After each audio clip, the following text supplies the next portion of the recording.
ఓం శాంతి. Murali date 1/4/2021. సారాంశం. మధురమైన పిల్లలు, మీరు ఈశ్వరీయ సాల్వేషన్ ఆర్మీ. మీరు అందరికీ సద్గతిని ఇవ్వాలి. అందరి ప్రీతిని ఒక్క బాబాతో జోడింప చెయ్యాలి. ప్రశ్న: మనుష్యులు తమ తెలివిని ఏ విషయంలో వినియోగిస్తారు మరియు మీరు మీ తెలివిని ఎక్కడ ఉపయోగించాలి? జవాబు: మనుషులు తమ తెలివిని ఆకాశము మరియు సృష్టి అంత్యములను తెలుసుకునేందుకు ఉపయోగిస్తారు, కానీ దీని వలన ఉపయోగమేమీ లేదు. దీని అంతం లభించదు. పిల్లలైన మీరు మీ తెలివిని పూజ్యులుగా అవ్వటంలో ఉపయోగిస్తారు. వారిని ప్రపంచం పూజించదు. పిల్లలైన మీరైతే పూజ్య దేవతలుగా అవుతారు. పాట: నిన్ను పొంది మేము సర్వము పొందాము. ఓం శాంతి. ఇది జ్ఞాన మార్గమని, అది భక్తి మార్గమని పిల్లలు అర్థం చేసుకున్నారు. భక్తి మార్గం మంచిదా లేక జ్ఞాన మార్గం మంచిదా అన్న ప్రశ్న ఉత్పన్నమవుతుంది. రెండు వస్తువులున్నాయి కదా. జ్ఞానం ద్వారా సద్గతి లభిస్తుంది అని అంటారు. తప్పకుండా భక్తి మరియు జ్ఞానం వేరు వేరు. మనుషులు భక్తి చెయ్యటం ద్వారా జ్ఞానం లభిస్తుందని, తద్వారా సద్గతి కలుగుతుందని భావిస్తారు. భక్తి మధ్యలో జ్ఞానం రాదు. భక్తి అందరి కోసం, అలాగే జ్ఞానం కూడా అందరి కోసమే. ఈ సమయంలో ఇది కలియుగ అంతిమం. మరి తప్పకుండా అందరూ దుర్గతిలో ఉంటారు. కావుననే పిలుస్తూ ఉంటారు, పాడుతూ ఉంటారు. ఇప్పుడన్ని సాంగత్యాలను వదిలి మీ సాంగత్యాన్నే జోడిస్తాము అని అంటారు. మరిప్పుడు అతడు ఎవరు, ఎవరితో జోడించాలి అన్నది అర్థం చేసుకోరు. ఎక్కువగా బుద్ధి కృష్ణుడి వైపుకు వెళుతుంది. మేము మా సత్యమైన ప్రీతిని మీతో జోడిస్తాము అని అంటారు. మరి కృష్ణుడితో ప్రీతిని జోడించినప్పుడు గురువులు మొదలైన వారెవరి అవసరం లేదు కదా. అలా అయితే కృష్ణుణ్ణి స్మృతి చెయ్యాలి. కృష్ణుడి చిత్రం అందరి వద్ద ఉంది. కృష్ణ జయంతిని కూడా అందరూ జరుపుకుంటారు. కావున ఇంకెవరి వద్దకు వెళ్ళవలసిన అవసరం లేదు. మీరా ఒక్కరితోటే తన సాంగత్యం జోడించింది.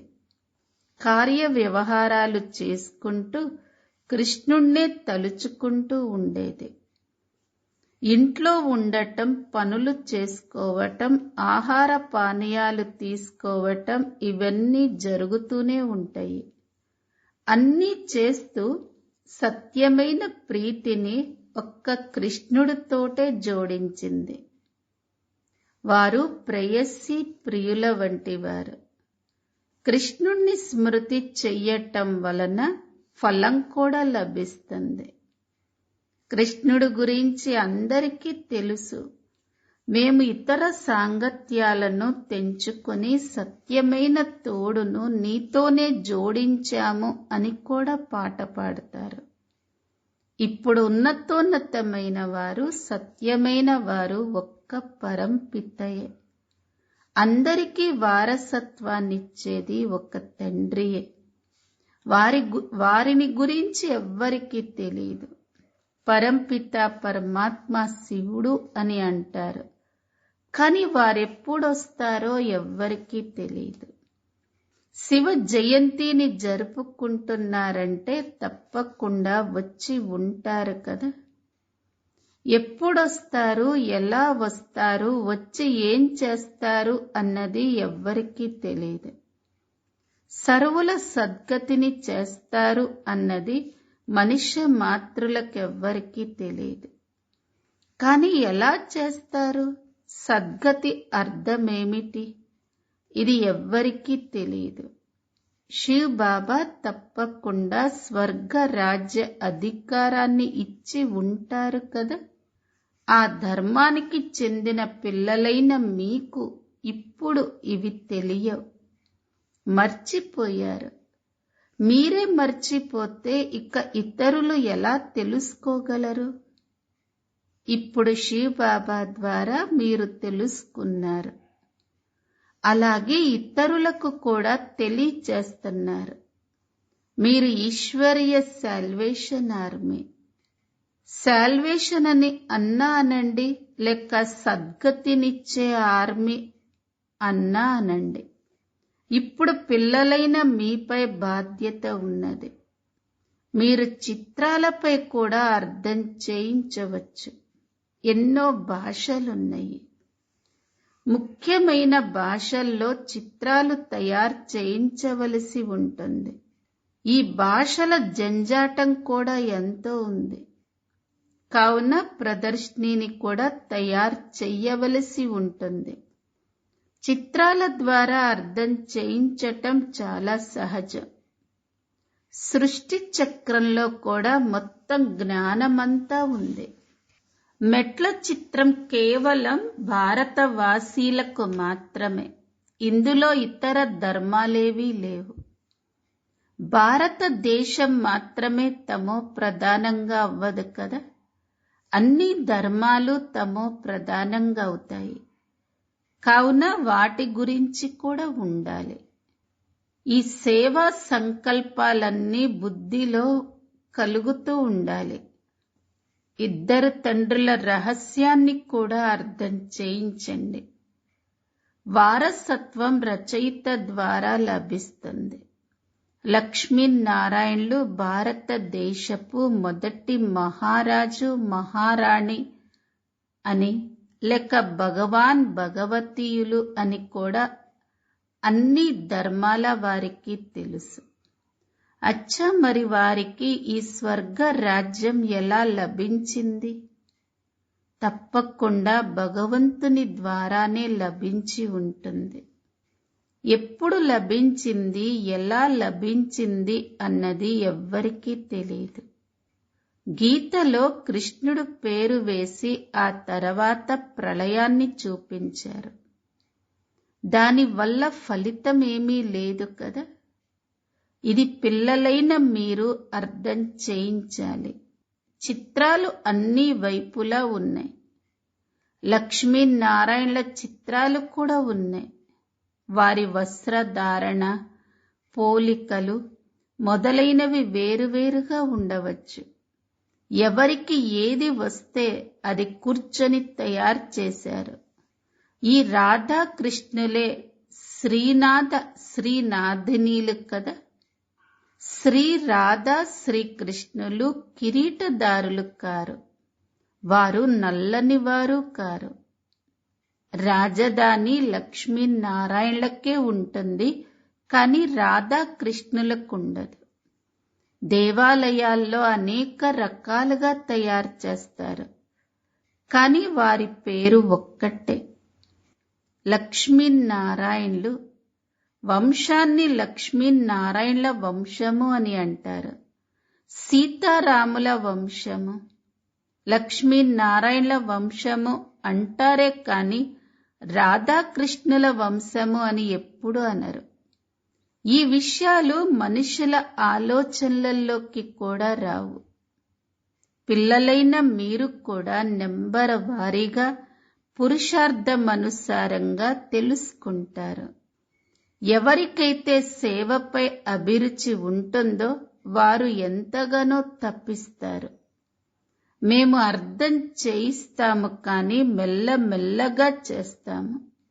నోరు తెరుచుకునేందుకు కూడా యుక్తులను రచించవలసి వస్తుంది అని అంటారు. వేదశాస్త్రాలను అధ్యయనం చెయ్యటం ద్వారా, యజ్ఞ తపాదులు చేయటం ద్వారా, తీర్థయాత్రలు చేయటం ద్వారా పరమాత్ముణ్ణి పొందగలరు అని కొందరు భావిస్తారు. కానీ ఇవన్నీ నా నుండి దూరం చేసేందుకు మార్గాలు అని భగవంతుడు తెలియచేస్తున్నారు. డ్రామాలో అందరూ దుర్గతిని పొందవలసి ఉంటుంది. కావుననే ఇటువంటి విషయాలను చెప్తారు. భగవంతుడు ఒక శిఖరం వంటివారు. ఎవరు ఎటు నుండి వెళ్ళినా అతడి వద్దకు చేరుకోవచ్చు. కావున మనుషులు అనేక దారులను ఎంచుకున్నారు అని ఇంతకు ముందు నేను కూడా చెప్పేవాణ్ణి. భక్తి మార్గపు దారులను పట్టుకుంటూ ఎప్పుడైతే అలసిపోతారో అప్పుడు కూడా భగవంతుణ్ణే పిలుస్తారు. హే పతిత పావన, మీరొచ్చి పావనంగా అయ్యే దారిని చూపించండి. మీరు లేకుండా మేము పావనంగా అవ్వలేము, అలసిపోయాము అని అంటారు. భక్తి ప్రతిదినం పూర్తిగా అలసిపోయేలాగా చేస్తుంది. ఇంకా ఇప్పుడు మేళాలు మొదలైన వాటికి మనుష్యులు లక్షలలో వెళతారు. ఎంతటి దుర్గంధం ఏర్పడుతుంది. ఇప్పుడు ఇది అంతం. ప్రపంచం మారనున్నది. నిజానికి ప్రపంచం ఒక్కటే, దానిని 2 భాగాలుగా చేశారు. కావున మనుషులు స్వర్గం నరకం వేరు వేరు ప్రపంచాలు అని భావిస్తారు. కాని ఇవి సగం సగం ఉంటాయి. పైన సత్యుగం, తర్వాత త్రేతాయుగం, ద్వాపరయుగం, కలియుగం. కలియుగంలో తమో ప్రధానంగా అవ్వవలసిందే. సృష్టి పురాతనంగా అవుతుంది. ఈ విషయాలను ఇంకెవరూ అర్థం చేసుకోరు. అందరూ తిక్కమక్క చెంది ఉన్నారు. కొందరు కృష్ణుణ్ణి భగవంతుడిగా, కొందరు రాముణ్ణి భగవంతుడిగా పిలుస్తూ ఉంటారు. ఈ రోజుల్లో తమను తామే భగవంతునిగా పిలుచుకుంటున్నారు. వీరు ఈశ్వర్ని అవతారము అని అంటారు. దేవతల కన్నా మనుషులు ముందుకు వెళ్ళిపోతున్నారు. దేవతలను దేవతలు అని అంటారు. కానీ ఈ మనుష్యులు తమను తాము స్వయంగా భగవంతునిగానే పిలుచుకుంటున్నారు. ఇది భక్తి మార్గం. దేవతలు స్వర్గంలో ఉండేవారు. ఇప్పుడు కలియుగ లోహ యుగంలో మనుష్యులు భగవంతుడు ఎలా కాగలరు? నేను సంగమ యుగంలోనే వస్తాను. ప్రపంచాన్ని పరివర్తన చెయ్యవలసినప్పుడే నేను అవతరిస్తాను అని బాబా అంటున్నారు. కలియుగం నుండి సత్యుగం వచ్చేస్తుంది. మిగిలిన వారందరూ శాంతిధామంలోకి వెళ్ళిపోతారు. అది నిరాకారి లోకం, ఇది సాకారి ప్రపంచం. నిరాకారి వృక్షానికి కూడా అర్థం చేయించేందుకు పెద్దదిగా తయారు చెయ్యవలసి ఉంటుంది. బ్రహ్మ మహత్తత్వం కూడా ఆకాశం వలె చాలా పెద్దగా ఉంటుంది. ఈ రెండింటికి అంతాన్ని ఎవరూ తెలుసుకోలేరు. ఏరోప్లేన్ను మొదలైన వాటితో పైకి వెళ్లి తెలుసుకుందామని ప్రయత్నిస్తారు, కానీ దాని అంతాన్ని ఎవరూ పొందలేరు. సముద్రమే సముద్రం, అంతా ఆకాశమే ఆకాశం, అక్కడ ఏమీ లేదు. వారు ఎంత ప్రయత్నించినా కానీ ఈ విషయాల వల్ల లాభమేముంది? మేము మా తెలివిని ప్రయోగిస్తున్నామని భావిస్తారు. ఇది మనుష్యుల తెలివి. సైన్స్ అహంకారం కూడా మనుష్యుల్లో ఉంది. వారు ఎంతగా దాని అంత్యాన్ని పొందినా కానీ వారిని మొత్తం ప్రపంచమైతే పూజించదు కదా. దేవతలను అందరూ పూజిస్తారు. పిల్లలైన మిమ్మల్ని బాబా ఎంత ఉన్నతంగా తయారు చేస్తున్నారు. అందరినీ శాంతిధామంలోకి తీసుకువెళతారు. మూలవతనం నుండి వచ్చామని అందరికీ తెలుసు. కానీ ఏ విధంగా మీరు తెలుసుకున్నారో అలా ప్రపంచానికి తెలియదు. అది ఏమిటో, అక్కడ ఆత్మలు ఎలా ఉంటాయో, మళ్ళీ నెంబర్ వారీగా ఎలా వస్తాయో ఎవ్వరికీ తెలియదు. బ్రహ్మ మహత్తత్వంలో నిరాకారి వృక్షం ఉంది. సత్యుగంలో చాలా తక్కువ మంది ఉంటారు అని ఎవరికీ తెలియదు. మిగిలిన ఆత్మలన్నీ మూల వతనంలో ఉంటాయి. ఏ విధంగా ఇది సాకారి వతనంలో ఉందో అలాగే అక్కడ మూల వతనం ఉంది. వతనం ఎప్పుడూ ఖాళీ అవ్వదు. ఇది ఖాళీ అవ్వదు, అది ఖాళీ అవ్వదు. ఎప్పుడైతే అంతం వస్తుందో అప్పుడు బదిలీ అవుతారు.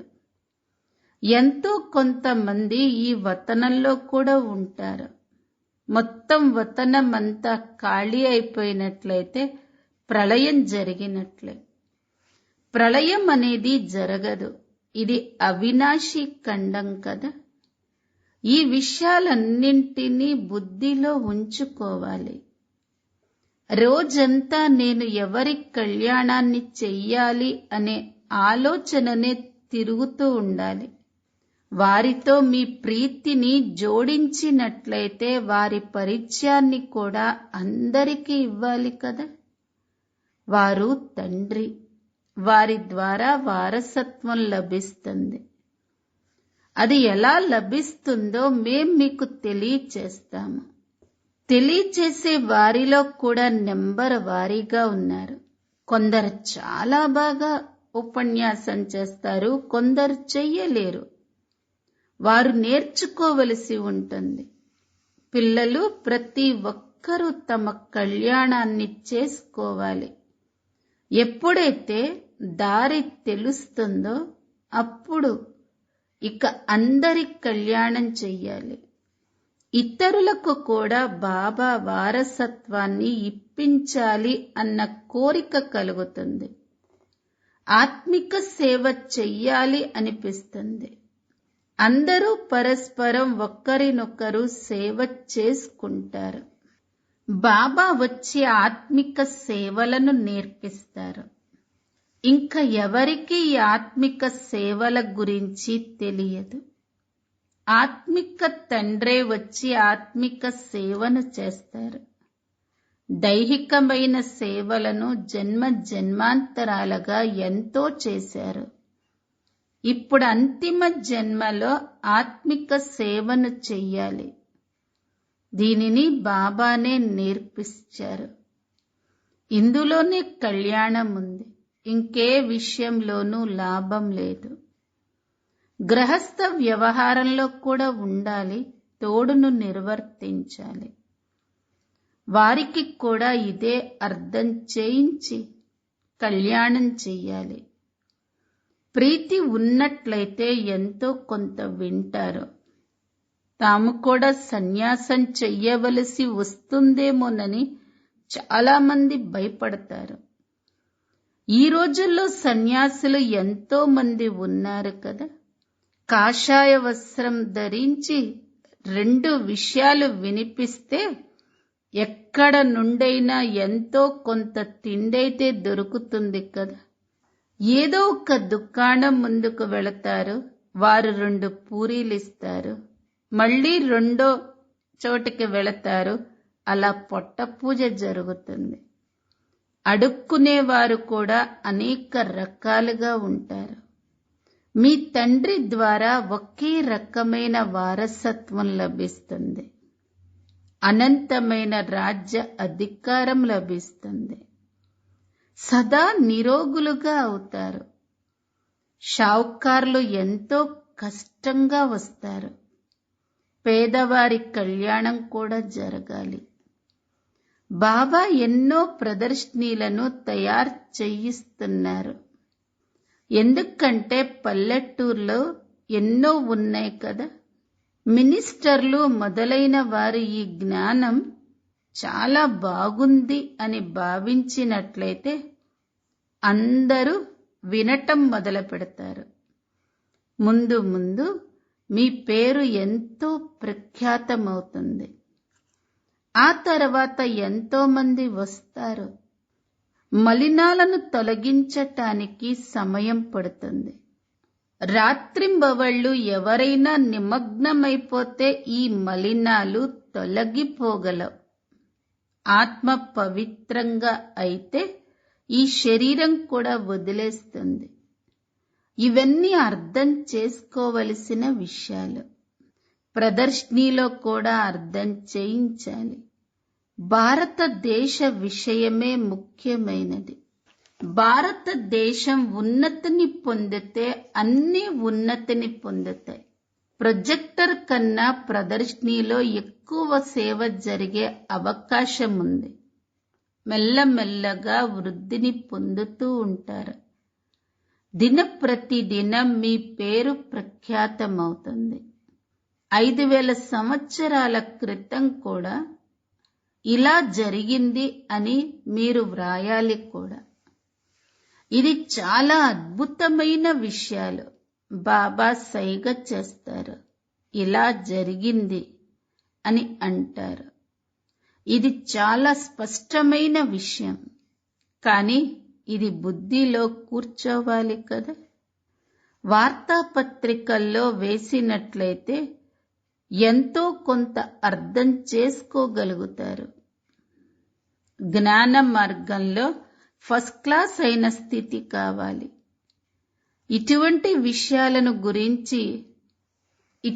విషయాలను గుర్తు చేసుకుంటూ హర్షితంగా కూడా ఉండవలసి ఉంటుంది. ఇది అభ్యాసమైనట్లయితే స్థితి చాలా సంతోషంగా అయిపోతుంది. అచ్చా, మధురాతి మధురమైన ఆత్మిక పిల్లలకు మాతా పిత బాప్ దాదాల ప్రియ స్మృతులు మరియు గుడ్ మార్నింగ్. ఆత్మిక పిల్లలకు ఆత్మిక తండ్రి నమస్తే. ధారణ కొరకు ముఖ్య సారం. మొదటి పాయింట్, బుద్ధి యొక్క ప్రీతిని మిగిలిన అందరి నుండి తొలగించి ఒక్క బాబాతోనే జోడించాలి.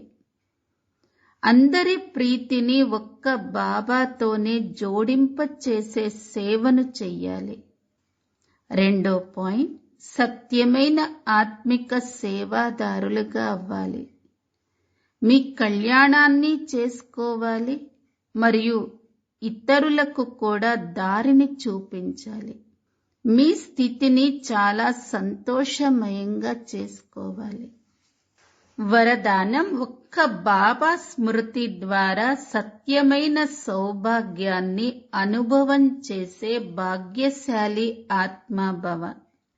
ఎవరైతే ఇతర ఆత్మల మాట వింటున్నా వినకుండా ఏ ఇతర ఆత్మల స్మృతి, సంకల్పము లేక స్వప్నంలో కూడా చెయ్యకుండా అనగా ఏ దేహదారి ప్రభావంలోకి రారో, ఒక్క బాబా తప్ప ఇతరులెవ్వరూ లేరు అనే స్మృతిలో ఉంటారో వారికి అవినాశి సౌభాగ్య తిలకం అంటుకుంటుంది. ఇటువంటి సత్యమైన సౌభాగ్యం కలవారే భాగ్యవంతులు. స్లోగన్, శ్రేష్ఠ స్థితిని తయారు చేసుకోవాలి అంటే ముందు అంతర్ముఖులుగా అయి తర్వాత బాహ్యముఖతలోకి రండి. ఓం శాంతి.